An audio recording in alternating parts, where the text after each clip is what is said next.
So many pieces all back together now. What's your vision?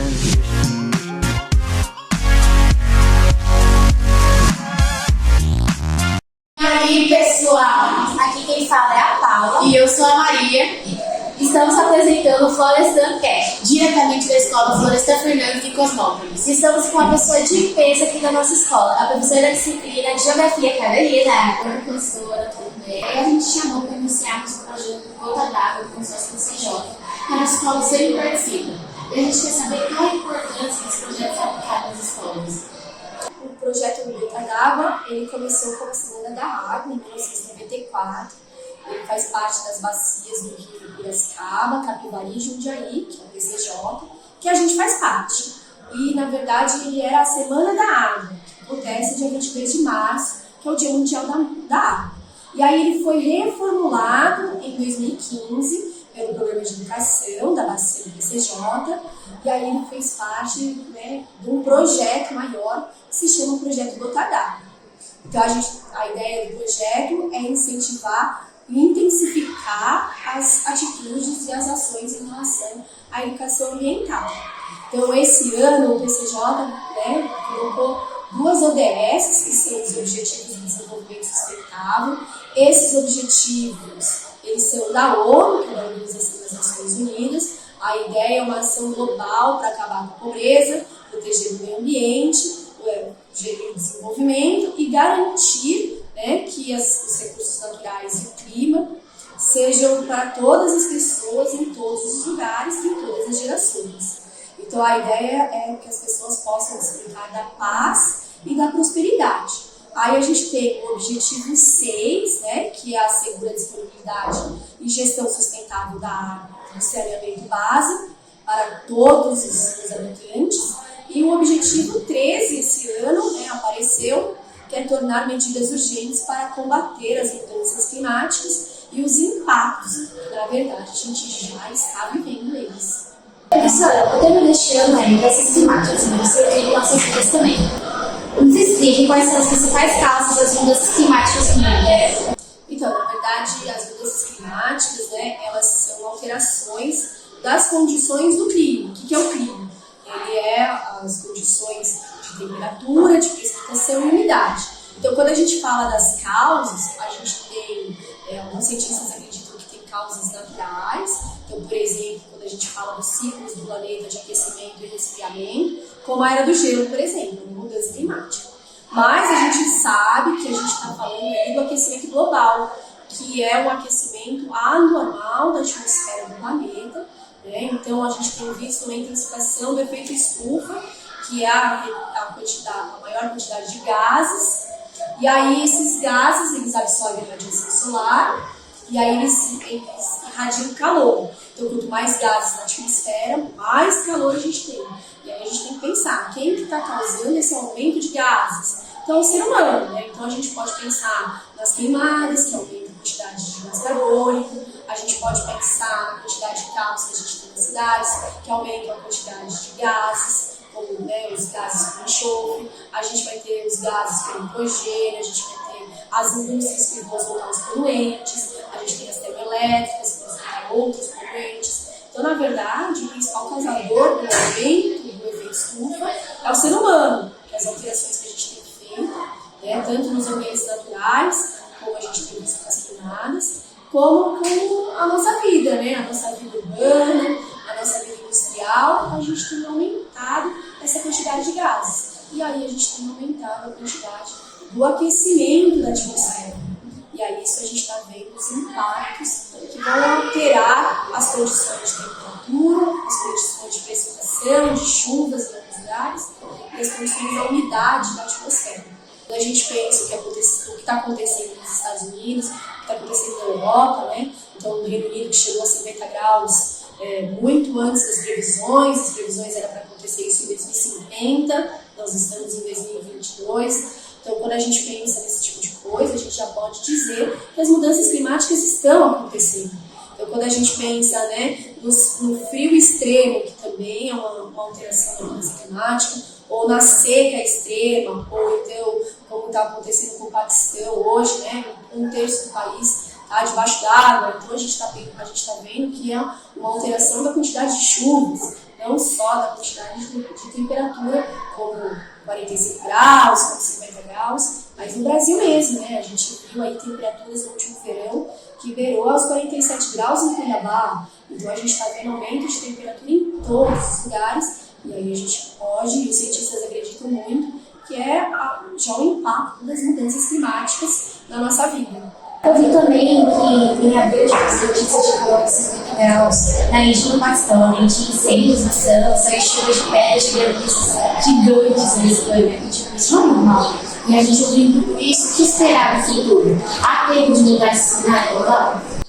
É duro falar isso porque a gente tem visto uns cenários muito fatalistas, né, de situações que, né, da gente pensar como é que vai ser o nosso futuro, né, eu tenho 2 filhos, que mundo que eu vou deixar para eles, se vocês tiverem filhos, que mundo que a gente vai deixar para eles, então a gente tem que ter esperança, então a gente consegue pensar no cenário futuro, tem vários tipos de cenários, os cientistas calculam cenários muito ruins, cenários ruins e cenários menos ruins. Então a gente sabe que a mudança é difícil, mas que há esperança, né? Da gente pensar num cenário global melhor, da gente poder deixar o mundo melhor para vocês, para os filhos de vocês, para os meus filhos. Então quando a gente pensa se há tempo de mudar esse cenário, com certeza. Só que depende das atitudes globais, né? Então depende de vários fatores. A gente não pode perder a esperança, né? A gente tem que pensar em sempre deixar o mundo melhor, até porque a gente não tem para onde ir, a gente só mora no planeta Terra, né? A gente não tem outra opção de planeta para morar. E quem seriam os responsáveis pelas ações de mudança?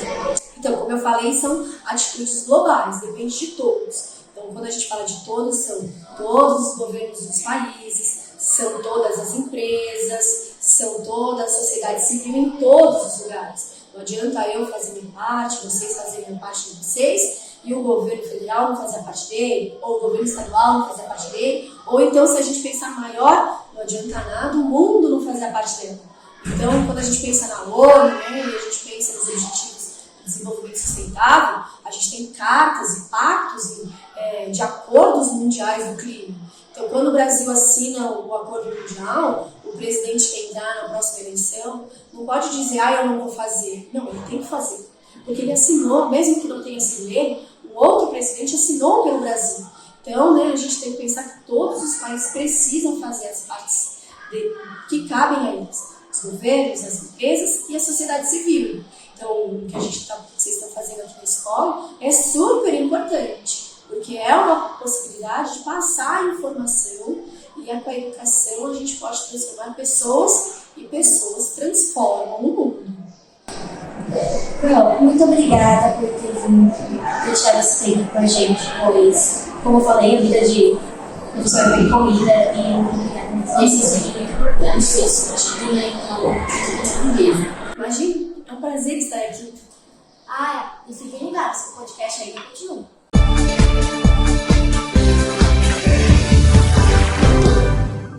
Continuando o nosso programa, aqui quem fala é a Kiese e esse é o Eric. E aí pessoal, fique ligado e não perca no nosso Flow Cast. Apresento a vocês Carlos Bandola, secretário do Meio Ambiente do município de Cosmópolis. Aproveito para agradecer sua presença e nosso tempo com a gente. Bom, primeiramente eu agradeço o convite, né, em nome da professora, da direção, da escola e de vocês. E também quero parabenizar os alunos por ter essa iniciativa e procurar se preocupar com as questões ambientais. Ainda no tema do podcast Mudança Climática, a gente recentemente foi surpreendido com uma nuvem de neblina, que na verdade era fumaça, por conta das queimadas da redondeza, né? O que a gente deve fazer para evitar que isso aconteça? Primeiramente, nós falamos que a educação ambiental é a base de tudo. Por mais que as pessoas saibam que hoje o problema do meio ambiente é relacionado com o homem, né, o ser humano, problemas, né, maiores é a própria ação antrópica que nós falamos, que é o ser humano prejudicando a questão ambiental. E dentro dessa situação, o que nós falamos, a educação ambiental é a base para que nós possamos moldar as pessoas novamente através da sua mudança de hábito e cultura. Muitas pessoas do passado têm aquela didática, né, de fazer um monte de material orgânico, de folhas, gramas e materiais vegetais, aonde eles vão atirar fogo para eliminar um resíduo. E, na verdade, essa situação acaba trazendo um problema ambiental e também para a saúde pública. Por quê? Todo material que ocorre a queima, ele libera fumaça, fuligem, monóxido de carbono, dependendo do material que está sendo queimado, outros tipos de poluentes. E isso aí volta para nós mesmos. Se a pessoa tem um problema de saúde, por exemplo, uma rinite, uma sinusite, ela acaba trazendo um agravamento para esse problema. Então, o que eu falo para vocês e para todo mundo? O complexo ambiental ele envolve diretamente a ação do homem. E todas as ações geram uma reação. Então, esse é o nosso problema. Temos que mudar a consciência, o hábito, né? A forma de conduzir de cada pessoa para que não ocorra mais as queimadas, não só no terreno baldio, mas em qualquer local que traga esse prejuízo. Não só para o meio ambiente, mas também para a sociedade, para a economia e assim por diante. O município fiscaliza ou incentiva o uso de certificação sustentáveis com relação a de resíduos? Nós estamos caminhando agora com um projeto de lei chamado IPTU Verde. O IPTU Verde já é trabalhado em alguns municípios e traz como benefício para a pessoa residente do município de Cosmópolis alguns descontos, caso eles comprovem esse desenvolvimento sustentável na sua residência. Então, resumidamente, né, a questão de uma cisterna, né, na sua casa, que é o reaproveitamento, a reutilização da água das chuvas, a questão da placa fotovoltaica, que é a questão da placa solar nas residências, a própria arborização, você ter uma árvore na sua calçada é imprescindível por questão das mudanças climáticas. Então, esses fatores vão de encontro com a pergunta, que é a forma da gente trazer uma política pública, eu digo política pública, que é uma legislação do município que vai beneficiar todos que atendam os critérios, que atendam aquilo que está dentro da lei. E caso a pessoa consiga atender, cada item estabelecido no IPTU Verde, ela tem um pequeno desconto como um incentivo para trabalhar o desenvolvimento sustentável. Então, seriam ações que vai de encontro, né, com o desenvolvimento sustentável, que vai de encontro aí com o processo de minimização dos impactos ambientais. Agora nos fale um pouco sobre o certificado verde que o município de Cosmópolis recebeu no mês de agosto. O que é apontado e o que é trabalhado no município Verde e Azul? Então, lá fala da educação ambiental, do controle e manutenção preventiva da frota pública da prefeitura, as questões aí de fiscalização ambiental dentro do município com atividades que têm os seus impactos ambientais. Nós temos aí os trabalhos relacionados, por exemplo, ao descarte e a maneira correta de você destinar um resíduo. Então você não pode descartar num terreno baldio, e sim ter a sua tratativa adequada, destinando ou para um aterro sanitário, ou para uma incineração, ou para uma outra forma que atenda a legislação ambiental e não se torne um problema para a sociedade. Continuando sobre o assunto de certificado, há projetos para continuar as melhorias? Sim, nós desenvolvemos esse material que é de educação ambiental, o EDACO, que é o e-book digital ambiental de Cosmópolis. Dentro do conteúdo, nós estamos abordando alguns fatores relacionados ao dia a dia da população. Por exemplo, aqui nós falamos das queimadas urbanas, que é um impacto grave que todo mundo acaba sofrendo. Nós estamos falando também da meliponicultura. O que seria a meliponicultura? Seriam cuidados de manter as abelhas trabalhando no ecossistema. E todo mundo sabe que a abelha faz a polinização dos frutos das flores. Quando nós não temos essa abelha para fazer esse processo natural, a gente começa a perder qualidade e quantidade daquilo que nós consumimos. Esse é um dos grandes problemas. E além disso, nós falamos também sobre coleta seletiva, sobre os cuidados com os animais, entre outros fatores, que faz parte do conteúdo voltado para a educação ambiental.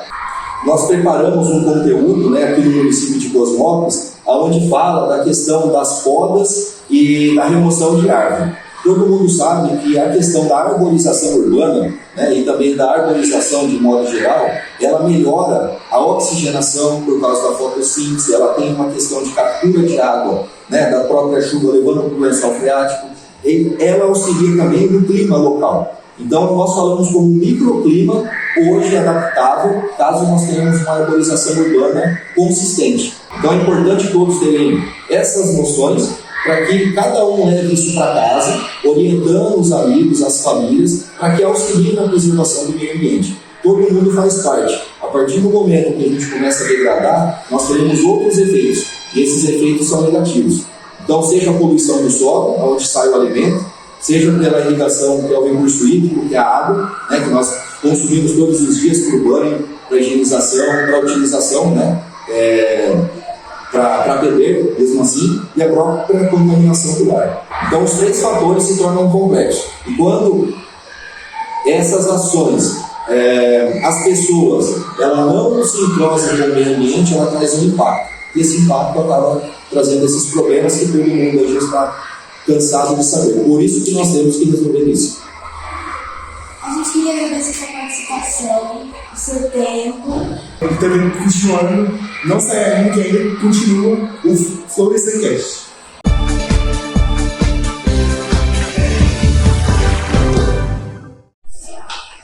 Para finalizarmos nosso Florescecast, convidamos a Antonieta, que é artesã, mãe de uma fontana escola e membro ativa na comunidade. Ela vai nos contar um pouco e mostrar mais seu trabalho para a gente. Olá, boa tarde, meninos. Eric, Emerson, Maria e Fábio. É um prazer estar com vocês e uma alegria imensa participar do projeto com vocês. Antonieta, uma história. Quando e como surgiu a ideia de habilitar a internet de jardim? Então, surgiu em 2015, quando eu cheguei na cidade. E eu tive problema de saúde, né, depressivo, e uma psicóloga me encaminhou para uma instituição de artesanato. E lá foi onde eu aprendi, né, a fazer arte, a utilizar os materiais, garrafa, pote de sorvete, caixa de leite, entendeu?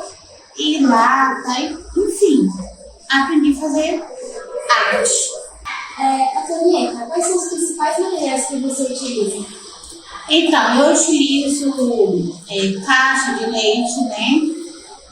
Por exemplo, isso aqui é um porta-lápis, de arte. Fica com cada pessoa, né? Eu fiz com caixa de leite, né? E muito simples. Fica bonito, né? Uma coisa legal. Aqui usei a lata, né? Fiz uma bonequinha de Natal. E aqui usei a garrafa, né? Decorei ela com barbante, né? Botei as florzinhas e ficou uma coisa linda, não é verdade? Sim. E conta pra gente quais inspirações, de onde você tira essa ideia? Então, a minha inspiração é assim, eu ando, né, pelos lugares, vejo algumas coisas, eu vejo lá, chego em casa, naquela ideia, até que eu faço. Tem também hoje, né, os aplicativos que a gente tem muitas opções, coisas lindas. Vou lá, imprimo, tiro o molde e lavo e fabrico. Eu não tenho dificuldade nenhuma. Porque eu vejo, eu faço e fica lindo. Você vende, apresentei as pessoas e como elas reagem? Então, eu vendo, né? E também eu apresentei mais do que eu vendo, né? Então, quando eu dou um presente desse para uma pessoa, ela se sente muito feliz por ser uma coisa artesanal, entendeu? Uma coisa que eu fiz com carinho, que eu utilizei materiais, né? Então ela ficou muito feliz com o presente que eu estou dando para eles. E é importante que as pessoas tenham mais consciência sobre o consumo e as consciências do meio ambiente. Sim, com certeza. Se acho que cada ser humano, né, cuidasse um pouquinho de cada coisa, né, reutilizasse, na hora do lixo, botasse os materiais que é reciclagem, separado, para reutilizar. Então, acho que o nosso meio ambiente seria muito mais saudável. A gente queria agradecer a sua presença, agradecer a cada um que ficou aqui até o final. E é isso. Muito obrigada por ter assistido o nosso podcast até o final. Tchau. Tchau!